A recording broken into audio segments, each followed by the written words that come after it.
Hey, good morning. Yes, it is. Up and Adam Sunshine. Today is Tuesday, March 18th. Girls, so what are we going to talk about today?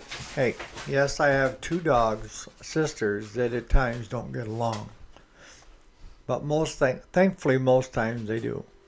But they're in here in the room with me while I'm talking to you. I've got one with her head on my lap wanting attention, and the other one down below my feet, curled up underneath the desk.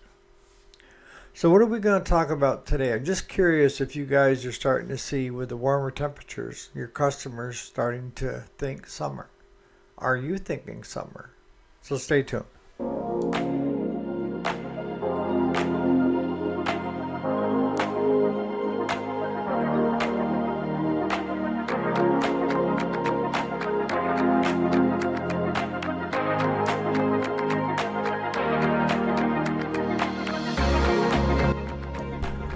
Alrighty, welcome back. My name is Eric, if you didn't already know it. And yes, this is the weekday, Monday through Friday. Today is Tuesday, March 18th of 2025.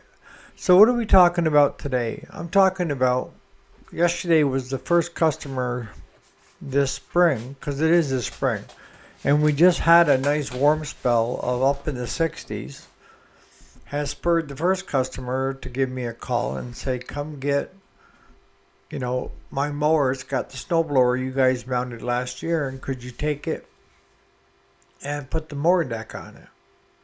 And we store the mower deck here in the off season. And then when we take the snowblower off here in the next day or two, that will get stored here for our customers. We do that. We don't charge anything. We do it as a courtesy. We do it because we don't want to lug things around. Claude can simply put it in the skid steer bucket and take it out into cold storage. And then we tag it so we know whose is whose, right? But he had called earlier and left a message and said that it was in the driveway whenever we had a chance to pick it up. And we had to go on a parts run to work on a gator that was a 6-wheel gator. And the thermostat housing broke on it. We bought a brand new thermostat because the thermostat was history. And Claude, when he was trying to put the thermostat cover back on, don't know whether it was cracked before, but something popped. And the thermostat housing was cracked. So off to the John Deere dealership we went, spending half an hour, 45 minutes for the new parts guy that they just hired, to try to locate it. But see, the problem is if you're going to hire somebody to do parts, they need to have some understanding of what they're looking at. And he had no clue that that was a thermostat housing. And even after he was told that it was a thermostat housing, he didn't know where to look in the parts lookup diagram of where to find it. And Claude's trying to gracefully work him through, go to the head on the unit, go to the head schematics, and it's there. And he even had to point it out for the kid. I mean, we all have to learn somewhere. But if you're going to learn, you need to have someone with you, paired up, that does know what parts, when they see them, they know what they are and what they're used for. And this comes in time. But what surprised me was when he said, I said, what's the cost? Because he didn't have it in stock. I said, what's the cost and how long? And I thought he said $99 for the thermostat housing, which I'm thinking, that's crazy, but that's typical John Deere. But Claude had heard him right, and he had said $9.58. I thought he said $99.58. Claude was questioning him, are you sure it's $9.58? And I'm like, Claude, be quiet. If it's that cheap, don't complain. So the kid come back with the right price. So I looked over at Matt, which is one of the other parts guys, and he see I was questioning it. So he looked over and he said, yeah, Eric. He said, it's $9.58. I said, that's surprising with it being aluminum. Matt responded back, if it was plastic, it'd probably be 10 times that. I said, that's what I was thinking, even with aluminum. So the kid went ahead and put it on order. It was supposed to be in a couple days. So when we got back, our customer, first thing I do is I check the answer machine. And he had left a message about his mower in the driveway. So Claude says, what do you want to do? Says, up to you, you're driving. So he went up and got the trailer, and we drove up, loaded the lawnmower with a snowblower on the trailer, brought it back, put it under cover inside the shop. And Claude is still working half days, so he gets done at noon. I'm usually there till 3 to answer any phone calls, deal with customers, and work on what I call writing my book, but I don't think it's ever going to materialize into a book, but it's helping me during recovery of figuring out what everything took place. So while I'm doing that, he calls back and says, Eric, I didn't know if you got my message, but my lawnmower is in my driveway and it needs to be picked up at your earliest convenience. So I come back, Gary, it's in my shop. And he's like, no, it's not. It's sitting right out here in the driveway. I said, go look. And it was silent there for a minute. And he says, damn, you guys are fast. I said, yeah. I said, you must have just called when we were coming through the door. And we come right up and got it. I said, actually, Claude has already started taking the snowblower off. He's like, excellent. Thank you so much. But that was the first customer so far that has actually thought of the lawn and garden. So the tractor work is picked up pretty good. We've taken on 5 new jobs, but we're waiting for the weather because a lot of them are in barns where they can't get the doors open because of snow, or now we're into the mud season of trying to get to them. And of the 5, 2 of them are going to drop it off, and 3 we need to go get. But I'm waiting on those customers to give me the okay sign to head their way, because if it's off in a field somewhere, and the way it is right now, because we went from 1.5 feet, 2 foot of snow to now mud. And even my dually, which you would think with the extra set of tires would give you more traction, actually is useless if you get off into snow and mud. It's not so bad if you've got the weight of the tractor up onto the rear tires, gives it more traction because it's 4-wheel drive. But still, I'm not going to put it out into a field unless that farmer's got another tractor that can hook onto the front of me and help get me out. Might better wait for it to either dry up, or like yesterday would have been a good day. The weather dropped overnight from 59 degrees to just above freezing. Actually, it was freezing because we got snow yesterday. And we could have snuck out and grabbed a couple of them if the guys were ready for it. So on our end, things are starting to pick up. Just kind of curious. Put in the comments, you guys that have shops, if you're starting to see an increase. Maybe some of you guys never saw a decrease. We see a decrease usually, in between midwinter and spring. And that's why usually all summer long I'm lining up tractor jobs that are more intensive, whether it's clutch replacement, rear seals, engine work for the winter months.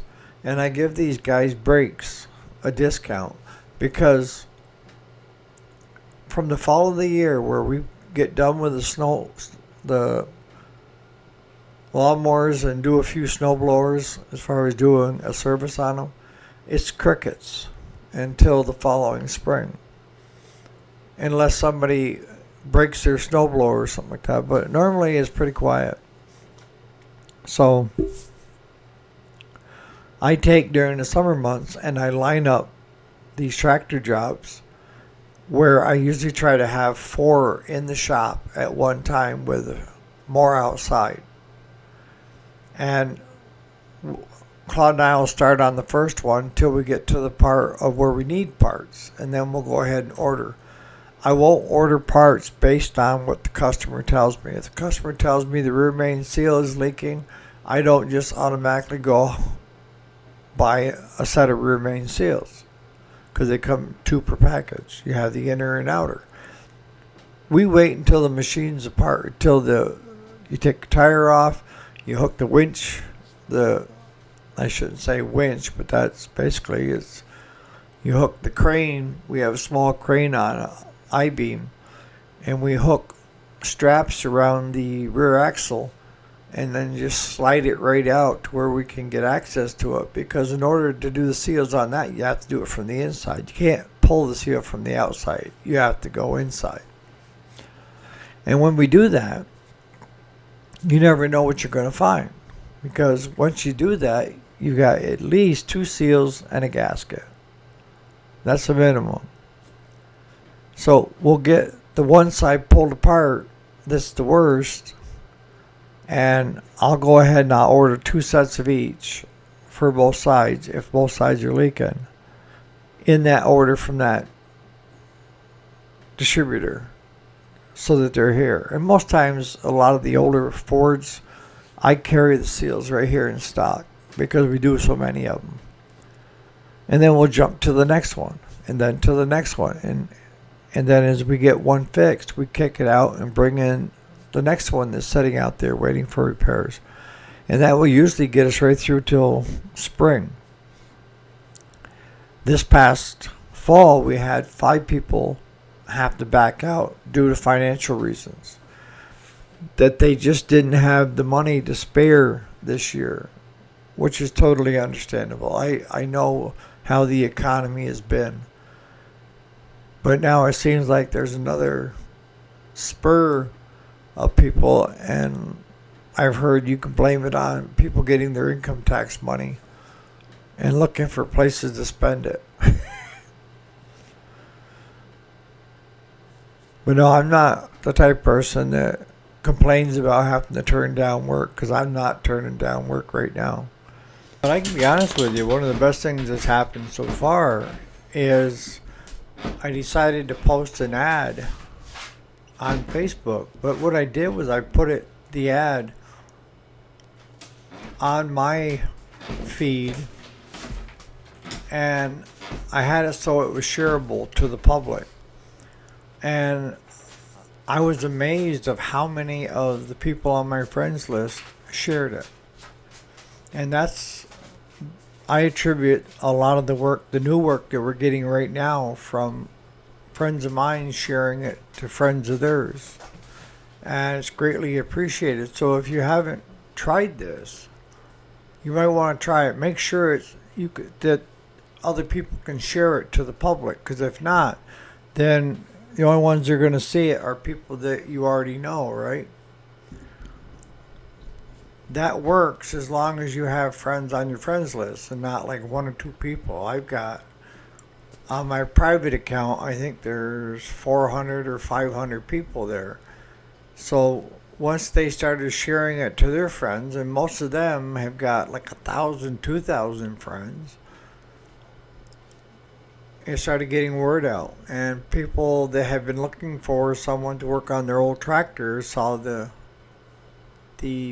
post that I had posted and started getting a hold of us through Facebook and calling. I left a phone number in there at the shop. So if you haven't done this, try it if you're looking for more work. And for the most part, your friends will share it. Now, I have other friends that have businesses that post in their feeds as well, and I'll share those on mine to help them out. So the old adage of what comes around goes around kind of plays out, right?